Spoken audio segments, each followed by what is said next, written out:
എല്ലാവർക്കും happy independence day. അപ്പോൾ ഞാൻ സ്കൂളിൽ പോവാണ് സെലിബ്രേഷന് വേണ്ടി. പിന്നെയാണെങ്കിൽ ഞാനൊരു സൂത്രം കാണിച്ചു തരട്ടെ. ഇതാണ് ഗൈസ് ഇന്ത്യയുടെ. കാണിക്കാൻ പറ്റുമെന്ന് അറിയത്തില്ല, പക്ഷെ തിരിച്ചുപോയി. ഇതിൻ്റെ ഒത്തിരി സ്റ്റാഫൊക്കെ ഉണ്ട്. ഇന്നില്ലേ ഇൻഡിപെൻഡൻസ് ഡേ ആയതുകൊണ്ട് ഞാൻ പതാക വെച്ചൊരു കളറുണ്ടാക്കി. വന്ദേ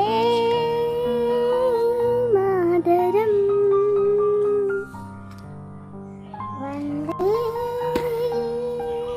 മാതരം,